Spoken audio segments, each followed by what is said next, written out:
Ei, queridos, graça e paz, tudo bem com vocês?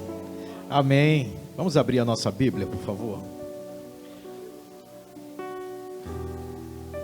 Livro de Hebreus, capítulo 9.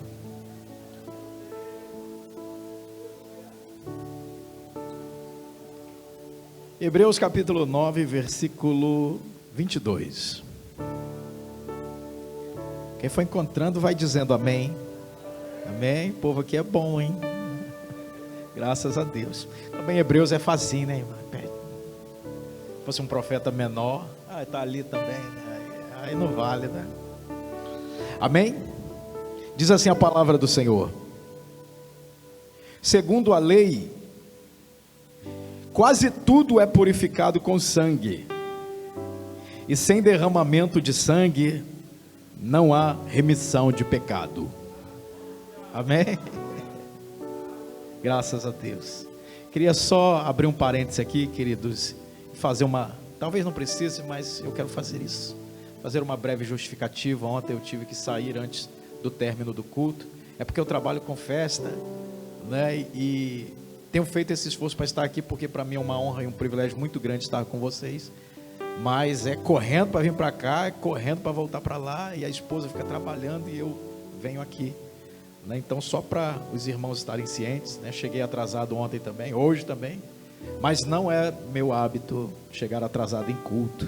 O negócio é chegar cedo e participar desde o início. Amém? Então veja bem, queridos, quando falamos desse tema, que é o sangue do nosso Senhor Jesus Cristo, nós precisamos entender uma série de verdades e trazer ao nosso coração a necessidade desta compreensão. É impossível falar do sangue de Jesus Cristo sem falar da cruz em que ele foi pendurado.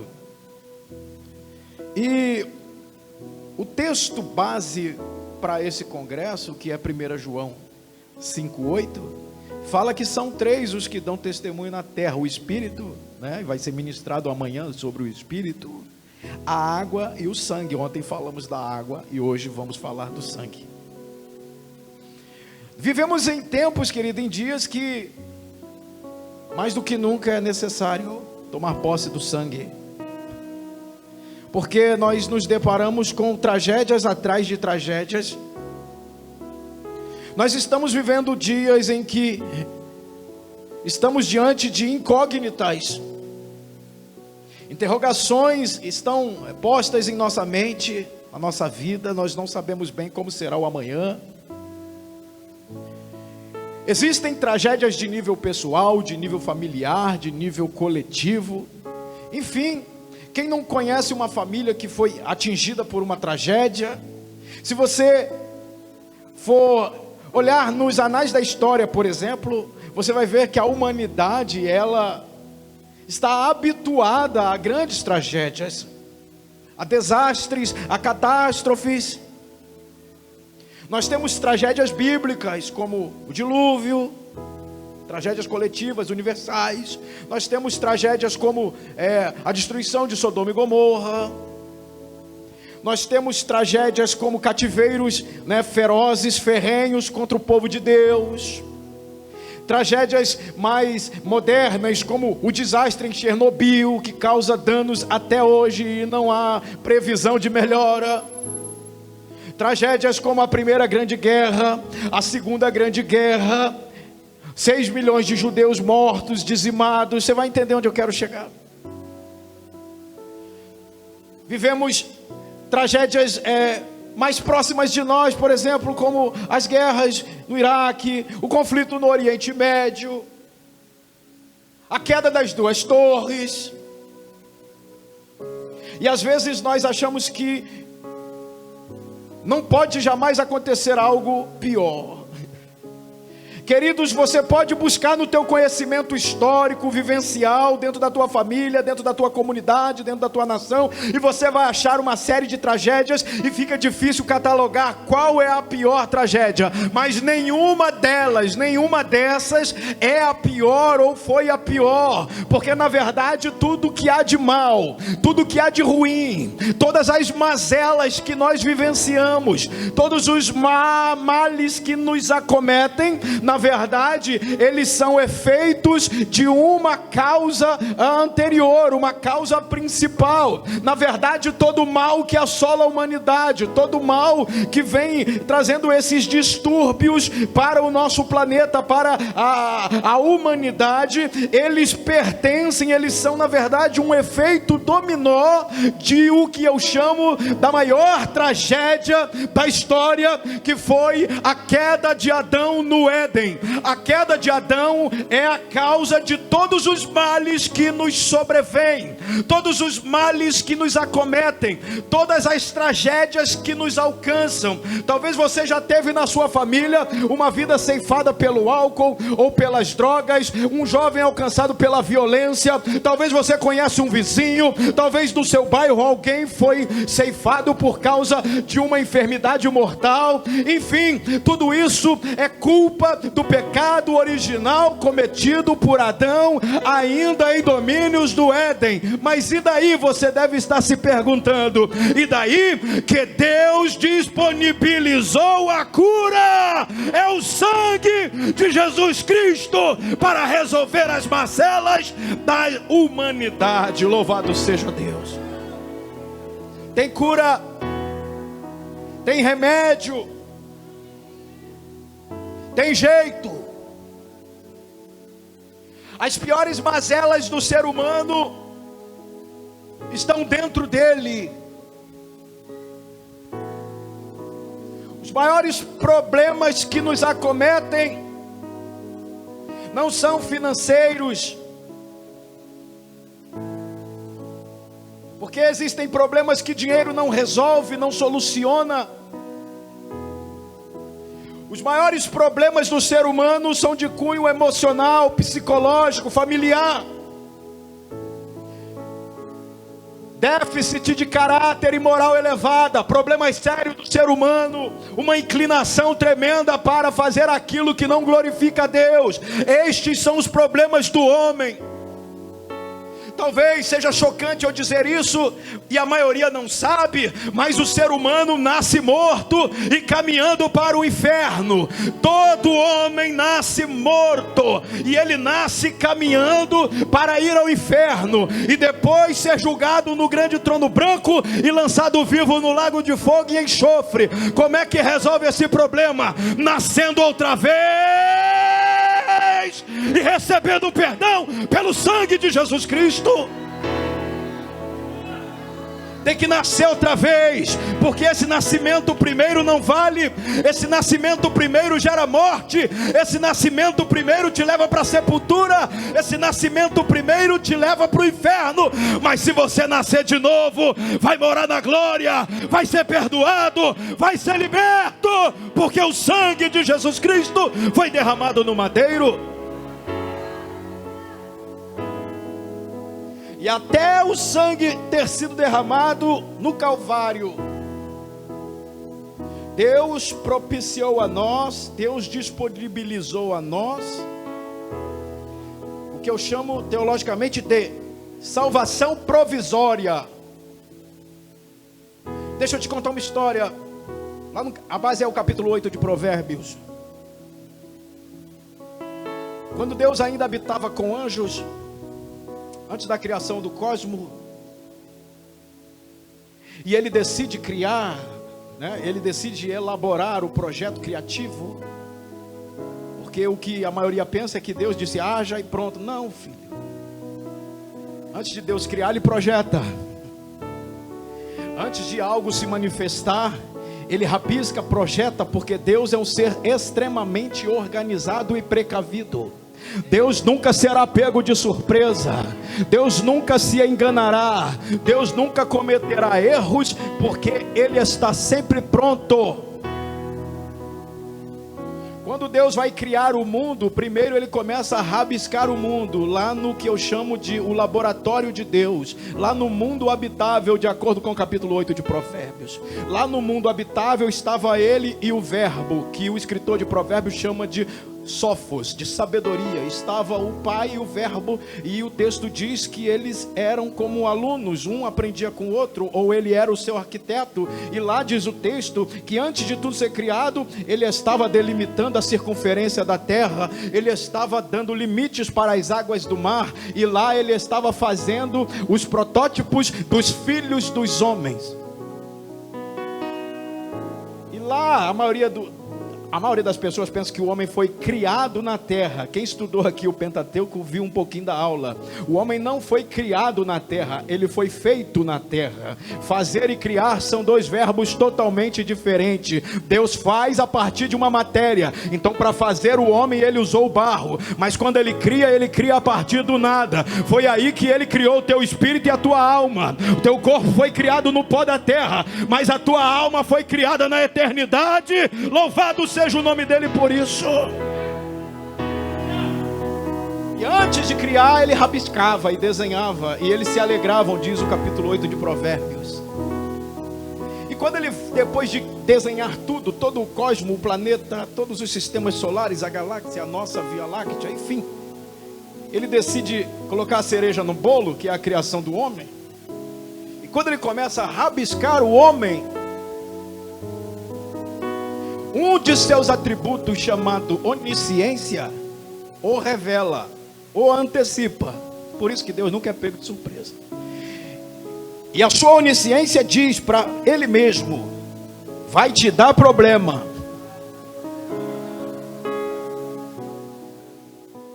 É melhor desistir deste projeto. A onisciência de Deus revelou Adão comendo o fruto da árvore do conhecimento do bem e do mal. A onisciência de Deus revelou Adão caindo nas artimanhas de Satanás dentro do Éden que ele criaria. A onisciência de Deus revelou de antemão que esse homem entregaria de bandeja para Satanás todas as riquezas que Deus daria nas mãos dele para ele administrar. A onisciência de Deus revelou de antemão que não valeria a pena tal investimento, porque seria tempo e projeto jogado fora. E se eu fosse Deus, eu pegava esse projeto, jogava na lixeira e começava um outro. Por que você vai investir em algo que vai só te dar prejuízo?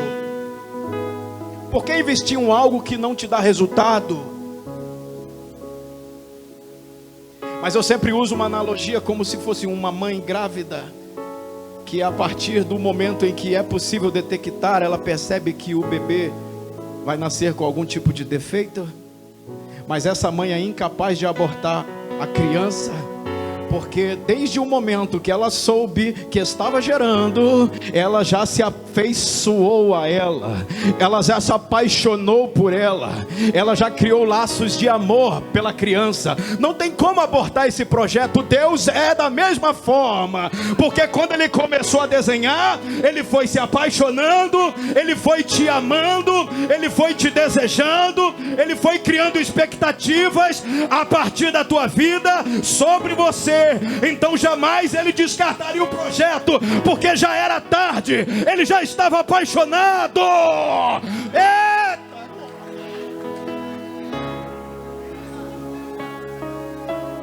Então como resolver isso? Um outro atributo de Deus, um outro atributo divino entrou em ação: a sua presciência. O pré-gnosco, a presciência de Deus entrou em ação. A presciência é o atributo divino que trabalha no futuro. Quando a onisciência disse: vai pecar, vai cair, vai se escravizar, vai entrar em condenação, a presciência disse: não tem problema, a gente sacrifica o cordeiro desde a fundação do mundo. Você não entendeu, né? Senão você tinha glorificado o mais alto. O que eu estou te dizendo é que antes de você nascer, antes de Deus te criar, Ele já tinha um plano para te redimir, para te levar para junto dEle. E neste projeto estava o sangue de Jesus Cristo, para pagar o preço estipulado pela queda do homem através de Adão. Preste atenção, queridos, existe uma lei no livro de Levítico, no capítulo 25. E ela é a lei da compra da alma do escravo e da terra, da propriedade. O texto diz que quando o posseiro, o dono da terra, se empobrecer, e um estrangeiro que estiver vivendo entre eles se enriquecer às custas do mau administrador da terra, o dono da terra se vende ao estrangeiro, né? Vende a sua própria vida para uma relação servil, vai trabalhar em troca de comida, em troca de bebida, em troca de roupa e moradia, e também vende a terra para o estrangeiro. Porém, todavia, entretanto, tanto ele quanto a terra tem direito de resgate, mas tem que ser parente próximo para poder resgatar. Essa é a lei do livro de Levítico concernente ao povo de Israel e suas propriedades. Louvado seja Deus. Vocês lembram da Ruth? A Ruth, ela foi comprada por Boaz, e também a terra foi comprada por Boaz, a terra do falecido, porque ele ficou pobre, miserável, morreu, ela não teve filho, ficou à mercê dos estrangeiros. Então Boaz vai comprá-la, porque era a regra, era a lei. Então, quando isso acontecia, era o que nós chamamos de Goel, o remidor, o parente remidor, o parente comprador, o parente que tem o poder de compra, que tem o direito legal da compra. É assim que se entende a encarnação do verbo. Deus jamais poderia comprar o ser humano, porque ele nunca teve um corpo. Por isso ele disse a seu filho: a quem enviarei? Quem há de ir por nós? E ele disse: envia-me a mim, eis-me aqui. Aí Deus disse para ele: então vai e fala por parábolas, para que ouvindo não creiam, para que vendo não percebam. E ele veio no capítulo 12 de Mateus. Ele disse, os discípulos perguntaram: por que o Senhor fala por parábola? Para se cumprir o que disse o profeta Isaías. Então Jesus estava na boca do Isaías dizendo: se tem que ir alguém, vou eu. Aleluia. E por isso ele veio ao ventre de Maria, porque ele precisava entrar pela porta e não pela janela, porque o céu, Deus, pertence a ele. O céu é o trono de Deus, mas a terra, diz a Bíblia, ele deu aos filhos dos homens. A terra é morada dos homens, não é morada de Satanás, não é morada de demônio. Satanás é um estrangeiro na terra, ele está aqui legalmente, mas o Adão ficou pobre, porque se vendeu a Satanás pecando. Ele precisa de um parente para o remir, mas não há um parente próximo capaz de pagar com a moeda de sangue, porque todos pecaram, porque não há um justo, nenhum sequer. E Satanás cantava vitória, porque jamais nasceria homem algum sem pecado, porque a partir de Adão todos pecaram e destituídos foram da glória de Deus. O que ele não sabia é que Deus ia entrar no ventre da Maria para ficar parente do Adão. Foi por isso que ele encarnou. Se ele não encarna, ele não é parente. Se ele não encarna, ele não é aparentado. Se ele não encarna, ele não é descendente. É por isso que ele é chamado de Ben-Adão, o filho de Adão. Aleluia. Quando o apóstolo Paulo escreve aos Romanos, ele chama Jesus de último Adão. O primeiro Adão pecou no Éden, mas o último Adão venceu no Calvário.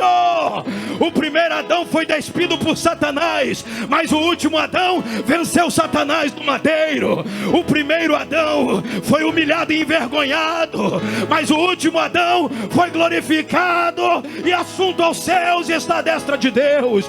O primeiro Adão trouxe a morte e o pecado para o mundo, mas o último Adão trouxe o perdão e a vida eterna para nós através do seu sangue.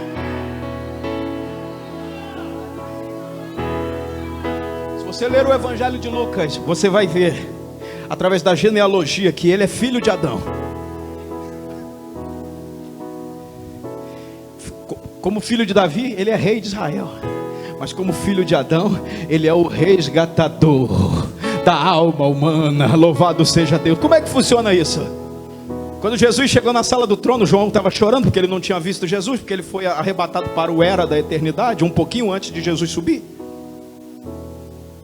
E ele viu o trono, ele viu 24 outros tronos com anciãos, ele viu os 7 Espíritos de Deus, as 7 tochas, ele viu o mar de vidro, que é o rio da vida, e ele viu os querubins. Mas no capítulo 5 ele começa a chorar por algo que ele não viu.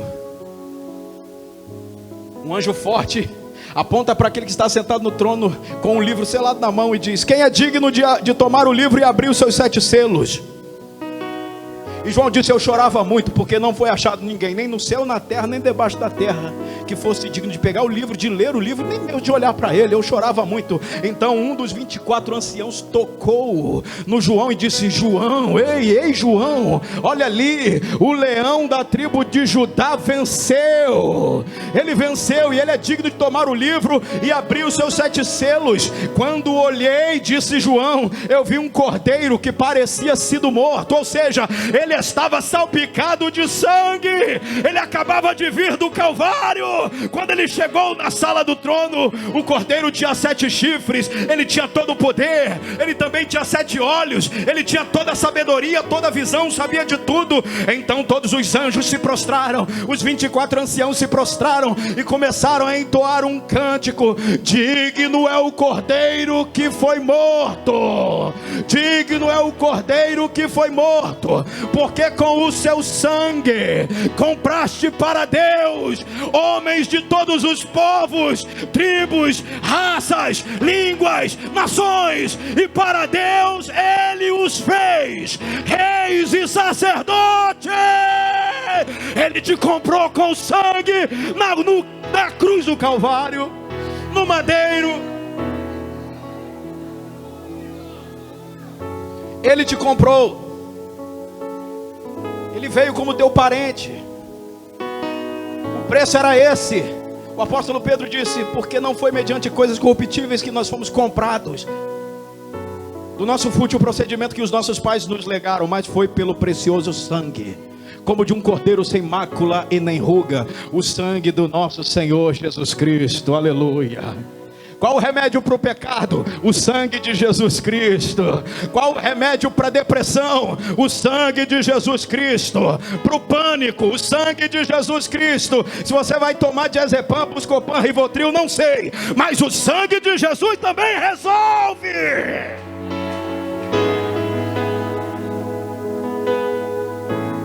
Então Deus proveu meios de salvação, meios provisórios, durante toda essa jornada de Israel, até que chegasse o Messias. E assim, ele edificou um altar para que os animais morressem ali, e o sacrifício fosse feito, e o pecado fosse perdoado. Ele era perdoado, mas não era retirado, porque a palavra perdão ou expiação no Antigo Testamento é kippur, que significa cobrir.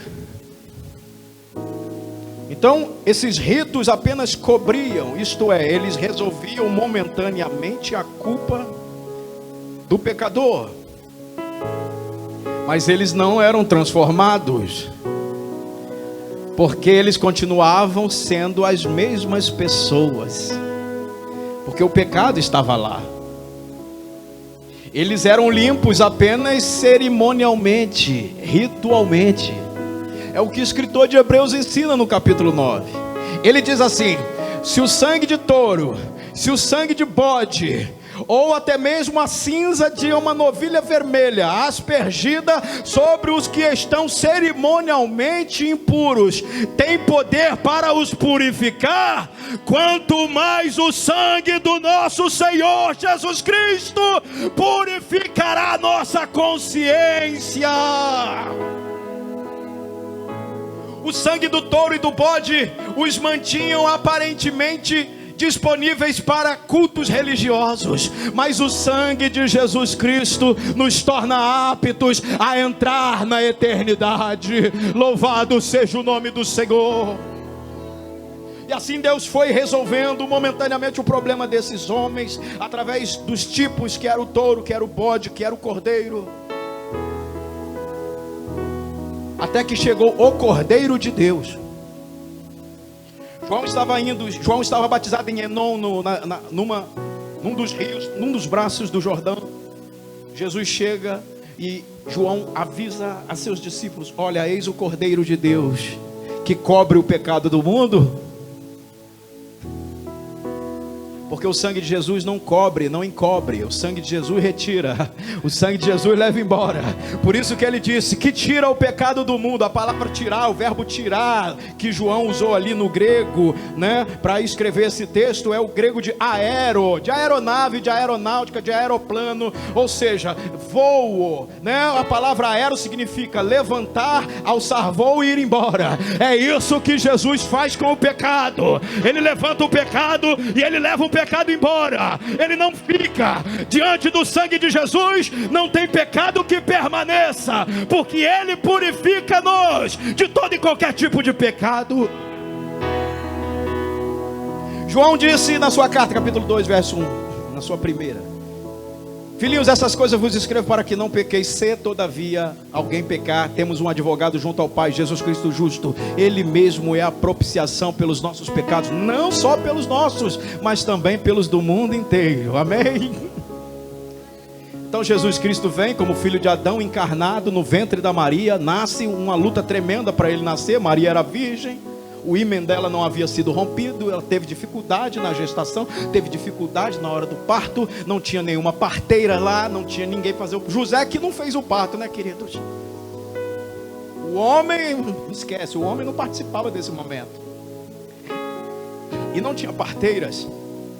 Mas se você ler o Salmo 22, você vai ver que o parteiro desceu até aquela estribaria.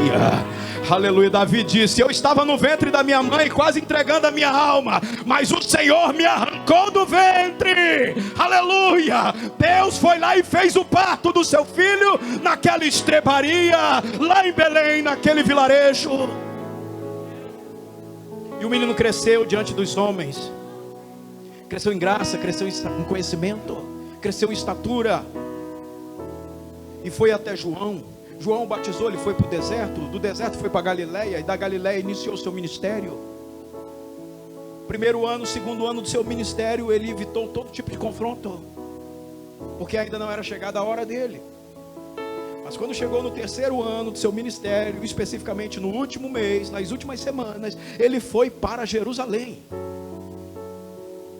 E o momento dele é chegado, e ele já entra causando, porque ele toma o jumentinho, passa pelo portão dourado, montado no jumento, é aclamado pela multidão, e fica ali a semana inteira debatendo com fariseus, com saduceus, chamando eles para briga, porque ele sabia que era o momento dele ser crucificado. A briga foi ferrenha. Ele purificou o templo a segunda vez. A primeira foi logo no início da sua caminhada, e fez de novo para chamá-los para a briga, porque ele precisava ir para o Calvário. Ele estava pronto. Então, na véspera da Páscoa, ele prepara a ceia com seus discípulos e dá uma antevisão a eles do que vai acontecer. Ele diz: esse cálice é meu sangue, e esse pão é meu corpo. E assim eles cantam um hino. Judas se retira, endemoniado por sinal. Ele vai para o Getsemane. E lá no Getsemane ele está com 11 discípulos, pastor, porque Judas não está lá. Ele deixa 8 discípulos afastados, chama os seus 3 amigos, Pedro, Tiago e João. E ele disse: venham cá comigo. Então ele separou o grupo em 2, 8 e 3. E depois ele disse: fiquem aqui que eu vou ali. E ficou sozinho orando. ele dividiu o Getsemane em 3 ambientes. O primeiro ambiente com 8, o segundo ambiente com 3, e o terceiro ambiente ele sozinho, porque ele fez do Getsemane um grande templo de adoração. A primeira parte, onde tinha a maioria, era o pátio do templo. A segunda parte, com a minoria, era o lugar santo do templo. Mas onde ele foi sozinho, era o Santo dos Santos. Estava ele e o Pai ali diante do Santo dos Santos, porque ele precisava entrar no Santíssimo para começar a expiação da nossa alma e derramar seu sangue. Se você ainda não estudou o tabernáculo, entra na Unireino. Porque a maioria dos crentes fica no pátio, a maioria não conhece o lugar santo, e a maioria nunca entrará no Santo dos Santos, porque acostumou-se com o pátio, se habituou ao pátio, se acostumou a coisas rudes e sacrificiais do pátio. O pátio é lugar de sacrifício, o pátio é lugar de religiosidade, mas no lugar santo é local de adoração, no lugar santo é lugar de comunhão, e no Santo dos Santos é lugar de contemplar a glória de Deus. É um novo e vivo caminho aberto aqui nessa noite, pelo sangue de Jesus Cristo. Você pode adentrar na presença dele, porque este véu foi rasgado. Os 3 começaram a dormir, e Jesus começou a orar, e começa uma luta com ele mesmo, com o homem Jesus, porque dias antes ele esteve no Monte da Transfiguração, e Moisés e Elias vieram trazendo novas do Calvário. Você leu o livro de Lucas? Eles vieram trazendo as notícias do Calvário. Então eles disseram tudo para ele, para o Jesus homem: ó, vai ser terrível, vai ser açoitado, vai ser pregado, vai ser traído, vai ser moído, vai ser dilacerado, o flagrão romano vai te desfigurar, você vai ficar pendurado 6 horas. O Elias e o Moisés vieram trazendo as notícias do Calvário. Então Jesus vai orar e começa a dizer: Pai, se possível, passa de mim esse cálice. Pai, passa de mim esse cálice se for preciso, mas que seja feita a tua vontade. E a gente pergunta: qual é a vontade de Deus? A vontade de Deus está lá no livro de Isaías, no capítulo 53, quando ele disse que Jesus era a raiz, sem forma, sem aparência, sem formosura, né? Aquele que era a raiz de Davi, né? Ele diz no livro de Isaías 53: quem creu em nossa pregação, a quem se manifestou o braço do Senhor, porque ele foi subindo como renovo perante ele. Ele não tinha parecer nem formosura, olhando nós para ele, nenhuma beleza víamos, para que o desejássemos. Ele era desprezado e o mais indigno entre os homens, o homem de dores e experimentado no trabalho. Verdadeiramente ele levou sobre si as nossas dores, e o nosso pecado tomou sobre si, mas nós o considerávamos como aflito, ferido de Deus e oprimido. Mas como uma ovelha muda, ele foi levado aos seus tosquiadores, como ovelha diante do matadouro, ele não abriu a sua boca. E aí vem a vontade de Deus, porque Isaías disse assim: porque era da vontade de Deus moê-lo e fazê-lo enfermar, mas ele então veria o trabalho das suas mãos e ficaria satisfeito. Ele está perguntando: qual é a tua vontade? Faça a tua vontade. Ele não quer momentaneamente o Calvário, o corpo dele não quer o Calvário. E ele começa com o Pai, ali fica orando. E Jesus estava muito debilitado emocionalmente, fisicamente, psicologicamente. Enquanto ele orava, as dores, os vitupérios, a vergonha do Calvário eram expostas diante de seus olhos. E o homem Jesus, repita essa frase, o homem Jesus dizia: Senhor, é possível passar de mim esse cálice sem que eu beba? Só o Evangelho de Lucas relata. Parece que o homem Jesus estava perdendo a batalha. E não se atribule com isso. Jesus, homem. O sangue de Jesus fala do Jesus, homem. Mas quando seu pai viu aquilo, a Bíblia diz que ele fez uma convocação urgente no céu, porque ele tem anjos disponíveis 24 horas. E ele disse: por favor, anjos, depressa. E um anjo se apresentou mais rapidamente. E ele disse: desça agora, Para onde? Getsemane. Desça ao Getsemane. Só o Evangelho de Lucas revela a presença do anjo no Getsemane. Então o anjo do Senhor desceu no Getsemane, e a Bíblia diz que foi para fortalecê-lo. A tua Bíblia talvez diga para consolá-lo, mas Jesus não precisava de consolo, ele precisava de ânimo, ele precisava ser fortalecido. Então o anjo chegou e ele entregou uma mensagem que fortaleceu o Senhor. Ele entregou uma mensagem que depois que ele foi embora, o Senhor Jesus começou a orar mais intensamente e começou a sangrar, queridos. É só você ler. Jesus antes da chegada do anjo era um, Jesus depois da chegada do anjo era outro. O que é que esse anjo veio falar com ele? O que é que esse anjo trouxe do céu que mudou todo o quadro da nossa redenção? Eu imagino que ele deve ter vindo com uma mensagem poderosa e disse: meu Senhor, teu pai mandou-me vir aqui, e o teu pai me disse que quer te lembrar de que a vontade dele é moê-lo e te fazer enfermar, mas ele manda te dizer também que depois disso tudo você vai ver as obras das tuas mãos, o trabalho que você realizou, e você vai ficar satisfeito. Aleluia. Teu pai manda te dizer para te lembrar do acordo, o acordo que tu fizeste com ele na eternidade passada, porque o livro de Hebreus no capítulo 12 diz: olhando para Jesus, autor e consumador da nossa fé, o qual pelo gozo que lhe foi proposto suportou a cruz e desprezando a afronta se assentou à destra de Deus. Ei, Jesus Cristo veio a esse mundo porque ele teve uma proposta de seu pai. Aleluia. Ele disse: meu filho, você vai, mas uma recompensa te espera. Tem um gozo que eu proponho a você, então você suporta a cruz e eu te dou esse gozo. Aleluia.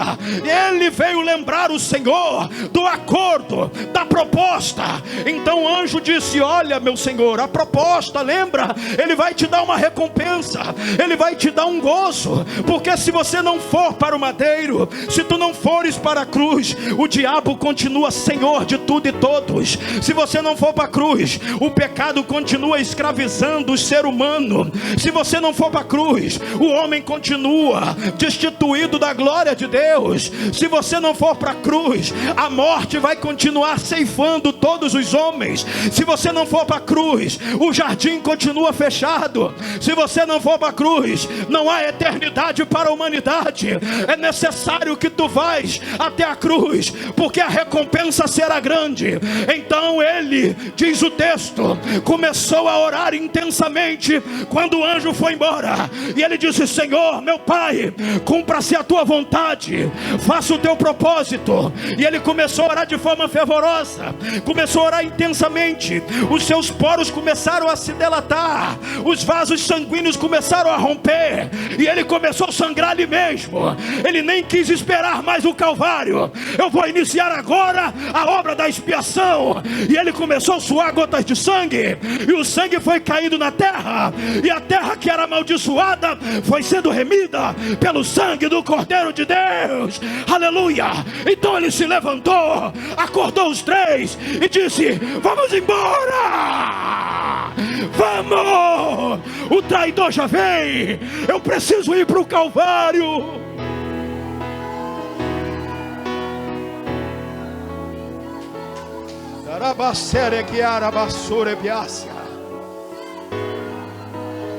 Ele te viu aqui naquela noite. Ele te viu aqui. É a obra do trabalho das mãos dele. Ele ficou satisfeito. Ele ficou satisfeito quando viu você lá no Calvário. Ele te viu. Ele te viu abandonando o pecado. Ele te viu sendo liberto.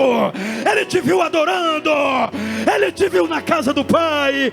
Ele te viu e ele ficou satisfeito naquela noite no Getsemane.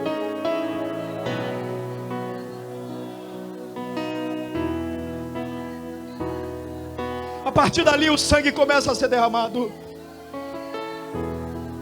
porque eles chegaram com porretes. Eles chegaram com porretes para matar, para agredir.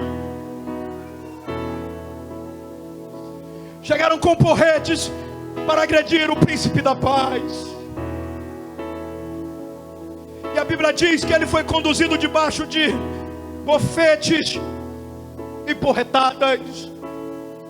Foi manietado no Getsemane como um criminoso, como um bandido.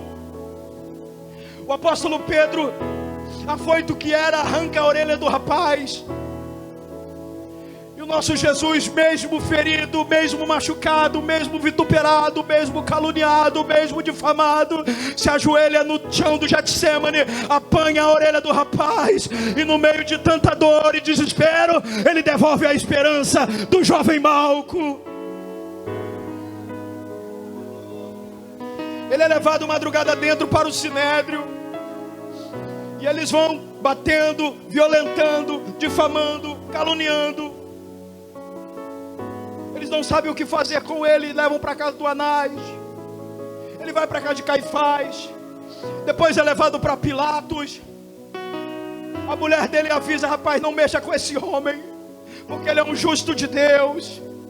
Tive tormentos a noite inteira sonhando com este homem. Então o Herodes, que estava de passagem na Judeia, Pilatos lembrou que ele era da Galileia, região do Senhor Jesus, e ele enviou Jesus para o Herodes. Então o Herodes olhou para o Senhor Jesus e liberou a expressão dizendo: não vejo neste homem nenhum crime nenhum, porque ele é o Cordeiro inocente. Então ele foi devolvido para o Pilatos, e o Pilatos o enviou para o Gabatá, o Litróstotos, o Gabatá, o pavimento de pedra. E lá no Gabatá tinha um tronco romano de 1 metro mais ou menos de altura. Ele acorrentou o Senhor Jesus ali no Gabatá, e começaram a açoitá-lo com flagrum romano. A palavra flagrum latina significa flagelo. Ele foi flagelado, literalmente, dilacerado. Ele estava ali sendo moído. Era o grão de trigo que precisava morrer, para que morrendo desse muita vida. O grão do trigo estava sendo descascado no Litróstotos, no Gabatá. Pilatos, não sabendo o que fazer com o Senhor Jesus, manda açoitar. Depois que ele bate nas costas, nas pernas, eles viram o Senhor, batem no tronco, na parte frontal. A palavra Gabatá significa plataforma de lançamento, rampa que projeta. Pior momento da crucificação foi o Gabatá, um dos piores, pelo menos. Mas todo aquele sofrimento estava o projetando para o domingo de manhã. Aleluia. Existem dores e sofrimentos na tua vida que são uma grande rampa de lançamento. Pode sofrer aqui agora, mas esta experiência vai te projetar para o centro da vontade de Deus.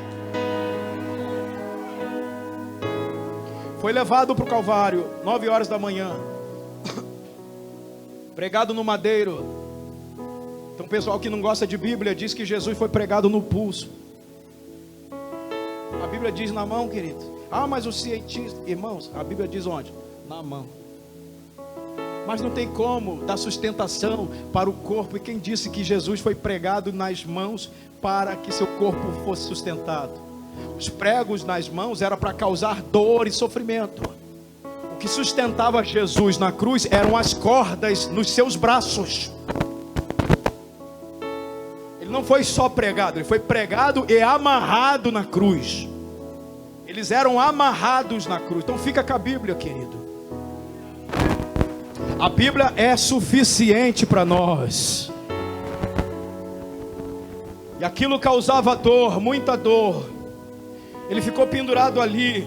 Os ladrões, um na direita, um na esquerda. E a primeira frase que Jesus disse foi: Pai, perdoa-os. Queridos, quando Jesus chamou seus discípulos, ele dizia: olha, quem quiser vir após mim, negue-se a si mesmo, tome a sua cruz e me siga. Sabe qual é a marca daquele que tomou a cruz? Ele sabe liberar perdão mesmo em meio à dor. Aleluia. São as marcas da cruz da vida do Filho de Deus. Perdoa-os. Ele disse: Pai, tenho sede. tenho sede. Ele disse, porque aquele que está na cruz, irmãos, aquele que tomou a cruz, ele sempre vai ter sede de Deus, sempre terá sede de Deus. Ele disse, o ladrão disse para ele, lembra-te de nós, quando estiveres no teu reino. E ele disse, ainda hoje estarás comigo no paraíso. Porque quem está na cruz não quer saber do inferno, irmãos, ele só quer saber do céu. Ele libera o céu, ele fala do céu, ele ama o céu. Enfim, deu meio-dia, houve trevas. E quando deu 3 horas, ele disse, está consumado. Pai, em tuas mãos entrego o meu espírito. Preste atenção, ele entregou o espírito para o Pai, porque o espírito de todo homem volta a Deus.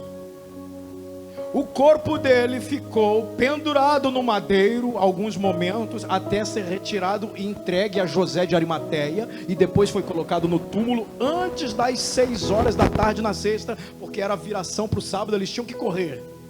Repito, o espírito dele foi entregue ao Pai, o corpo dele ficou no madeiro e depois foi levado para o túmulo. E a alma dele? A alma dele diz, no livro de Hebreus, no capítulo 9, que ele entrou em alma no tabernáculo eterno, não com sangue de bode, nem com sangue de touro, mas com seu próprio sangue. Ele entrou no tabernáculo superior. Era necessário que ele entrasse com sangue no tabernáculo eterno. Por quê? Porque ele precisava depositar em juízo. Quando o homem pecou, Deus estabeleceu um dogma: sem derramamento de sangue não há remissão de pecado. Então ele matou um cordeiro para o Adão, matou um cordeiro para Eva, tirou o couro deles e fez roupa para os dois. E assim a lei do derramamento do sangue foi estipulada, mas o sangue de um animal inocente não tinha poder. Então Abel veio como Marte para que o seu sangue tentasse resolver o problema, mas o sangue do Abel clamava, mas não tinha poder para perdoar ninguém. Então Jesus Cristo derramou um sangue que clama melhor do que o sangue de Abel.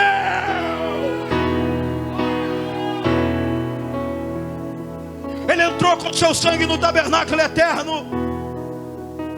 E quando ele foi entrar no Santíssimo Lugar, os querubins estavam lá guardando o santuário celeste. E ele precisava passar pelos querubins, porque quando Deus baniu Adão e Eva do Éden, ele colocou querubins na entrada do Éden. Quem tentasse passar pelos querubins seria atravessado pela espada flamejante que estava na porta do Éden.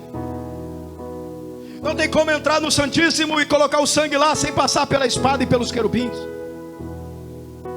Foi por isso que quando José e Maria foram apresentar o Senhor Jesus no templo, o Simeão que estava ali disse: olha, esse menino vai ser a cauda do soerguimento de muitos e queda de outros. Ele vai ser grande, mas uma espada vai atravessar a sua alma. Aleluia. Uma espada atravessará a sua alma. Foi por isso que no Salmo 22, Davi, profetizando como se fosse o Messias, ele disse: Senhor, livra a minha alma da espada. Ele precisava entrar lá, irmãos.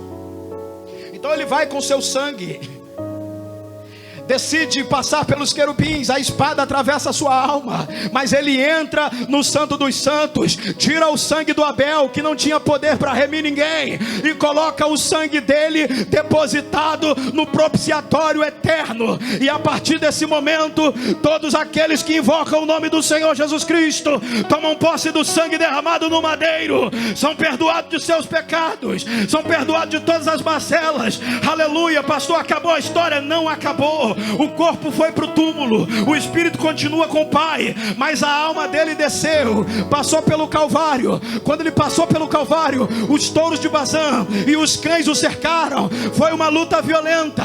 Então ele clamou por socorro. No dia da angústia dele, diz o texto que o Pai montou nas asas do querubim e desceu. A fumaça e o fogo iam adiante dele. Ele tomou seu filho nas mãos e o livrou dos demônios que estavam no Calvário, vitorioso. ele desce até a região dos mortos, vai para o Hades. Lá no Hades ele vai até o lugar de tormento, anuncia a sua vitória sobre os ímpios que estavam lá, vai para o abismo, passa por lá, aleluia, anuncia aos demônios presos no Tártaro que ele é o rei Messias vencedor, vai para o seio de Abraão, lá ele encontra o Abel, aleluia, lá ele encontra Noé, lá ele encontra seu amigo Abraão, lá ele encontra o seu amigo Isaías, Ezequiel, Jeremias, Daniel, todos estavam lá no seio de Abraão, e eles começaram a ver aqueles em que conheciam apenas por visões, por sombras e tipos. Quando ele chegou, o Isaías disse: é o meu Emanuel que está chegando aí. O Ageu disse: é o desejado das nações. O Adão, quando o viu lá, ele disse: é aquele que pisa na cabeça da serpente. Quando Jacó o viu chegando lá, ele disse: eu já te vi aquele dia, quando eu subia, quando os anjos subiam e desciam naquela escada, aleluia. Ele pegou aquele pessoal e levou para um outro lugar. Eles estavam no submundo, no mundo dos mortos, e Jesus levou naquele dia cativo o cativeiro, aleluia. Nos mais altos céus, Paulo disse que é lá no terceiro céu, o paraíso, ele os levou para lá. E hoje quem morre nunca mais vai para o Hades, nunca mais vai para o seio de Abraão, porque para ir para o Hades tem que passar pelo portão do Hades. E o mesmo Jesus, antes de morrer, ele disse: eu vou edificar a minha igreja, e os portões do Hades não prevalecerão contra ela. Se fores agora embora, vai para o paraíso, vai para a eternidade, graças ao sangue de Jesus Cristo derramado no madeiro por nós. Acabou, pastor? Não.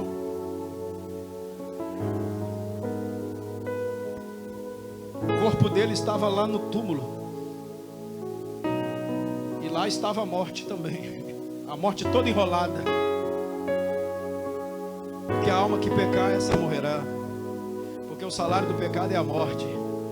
Só que nesse dia de sexta-feira ela cometeu um equívoco muito grande. Ela ceifou a vida de um justo.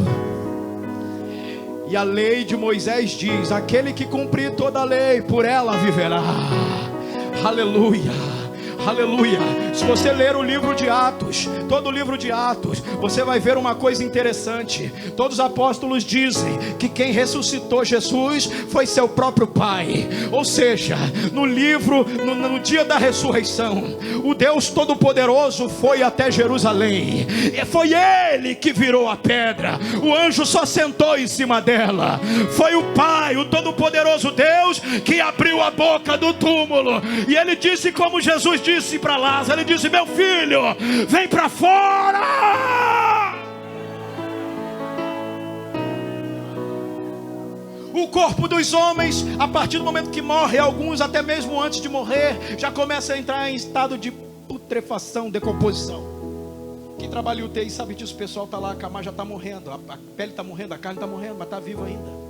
Quando morre, meu amigo, as bactérias são acionadas, o corpo da pessoa começa imediatamente a apodrecer, as pupilas ficam dilatadas, o cabelo começa a cair, a carne começa a descascar, e pus e água, o líquido começa a querer sair. É um negócio, um mau cheiro é despertado. Engraçado, o Lázaro há 4 dias estava podre, fedendo. Fora da tumba o cheiro era forte, tumba lacrada com pedra, fora da tumba o cheiro era forte. Mas com Jesus não, queridos. Sabe por que não? Sabe por quê? Não, porque a morte não tinha poder sobre o corpo dele. A morte não tinha poder para tocar no corpo dele. Ela cometeu um equívoco, ela cometeu um erro. Ela não podia ter tirado a vida dele, porque só ele pode dar a vida e a reaver, só ele.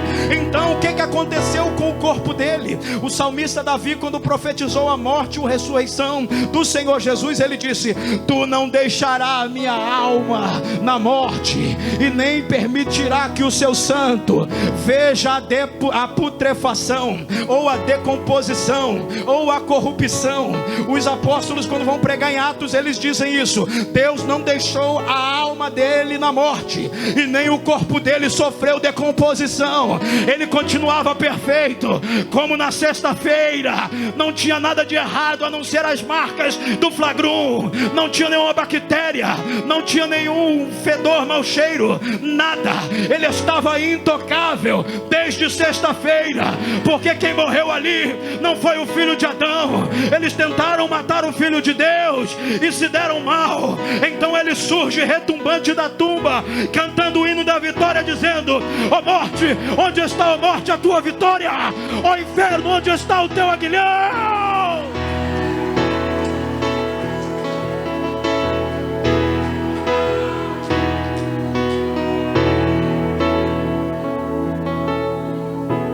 Você acha que ele ressuscitou como rei? Não ressuscitou como um rei. Você acha que ele ressuscitou como um profeta? Também não ressuscitou como um profeta. Você acha que ele ressuscitou como um juiz, como um sacerdote? Não, ele ressuscitou como um simples e humilde jardineiro.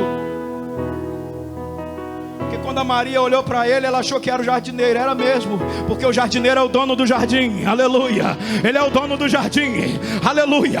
Quando Adão pecou, Deus brecou o jardim. Mas quando Jesus ressuscitou, o jardim foi aberto outra vez.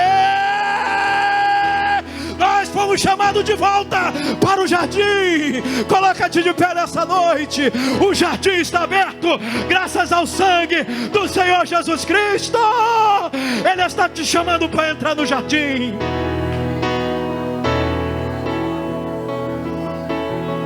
Ele é o jardineiro. A palavra jardineiro em grego é kíporos, o dono do jardim. Aleluia. O jardim é dele. Você sabia que a igreja é um jardim fechado? Aleluia. Por isso que Jesus não é a rosa de Saron. A rosa de Saron é a igreja. Jesus é o jardineiro de Deus.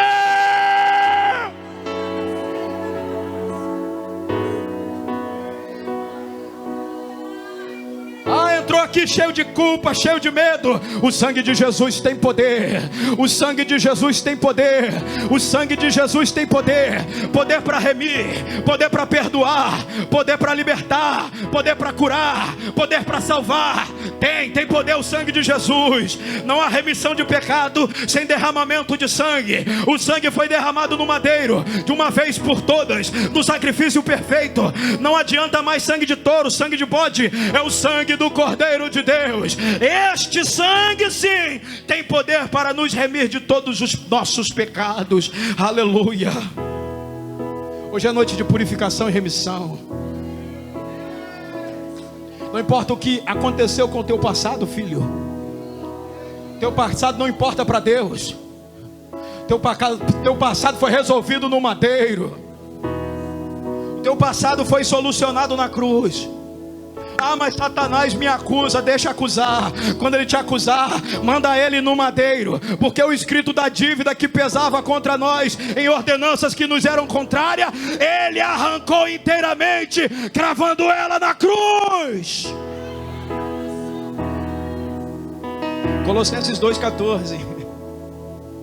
Mas no 15 diz assim: e tendo despojado os principados e as potestades, os expôs publicamente ao desprezo, triunfando sobre eles na mesma cruz. Ou seja, eu disse aqui ontem, quando Jesus foi crucificado, Satanás estava lá, os demônios estavam lá. O que ele não sabia é que no final da batalha, o vencedor arranca o despojo do derrotado. Aleluia. Jesus saiu vencedor da batalha. Então ele foi no inimigo, e na batalha desta guerra, ele arrancou o despojo do inimigo. Paulo disse: ele despojou os principais principados e potestades. Pastor, o que é despojar? Despojar é arrancar o tesouro do inimigo derrotado. Jesus Cristo naquele dia, ele arrancou o grande tesouro das mãos de Satanás, e ele é tão bom que ele avisou antes. Ele disse: eu vou entrar na casa do valente, eu vou amarrar o valente, e eu vou saquear os tesouros do valente. Pastor, que tesouro é esse que ele pegou? Ah, filho, você não sabe? Você era tesouro nas mãos de Satanás. Você era vida preciosa nas mãos do diabo. Sempre foi precioso, só estava em mãos erradas. Um dia Davi desceu contra Adad-ezer, derrotou Adad-ezer e arrancou os escudos de bronze de Adad-ezer e os derreteu e os fez coluna no templo do Senhor. Foi isso que Jesus fez. Ele enfrentou Adad-ezer, te arrancou das mãos de Adad-ezer para te colocar como coluna na casa dele aqui nesta noite. Você é despojo de guerra. O sangue de Jesus te trouxe aqui nesta noite. O sangue de Jesus Cristo te colocou aqui hoje remido, lavado no céu. Aleluia. Existe um novo e vivo caminho abertinho aqui, irmãos. Nós estamos no Santíssimo. Aqui não tem mais pátio nem lugar santo. Nós estamos no Santo dos Santos. Quando a gente entra no Santo dos Santos pelo sangue de Jesus, nós ficamos face a face com o trono. Aleluia. E no trono tem glória, no trono tem aleluia, no trono tem louvor, no trono tem adoração. Quem vai adorar a Deus diante do trono nesta noite? Não tem véu te separando, não tem querubim bloqueando. Já foi rasgado, foi liberado pelo sangue de Jesus Cristo. Adore, adore na presença dele. Adore no Santo dos Santos. Adore diante da glória, diante da presença. Acabou a mediação. É você e Deus. É você e Deus nessa noite.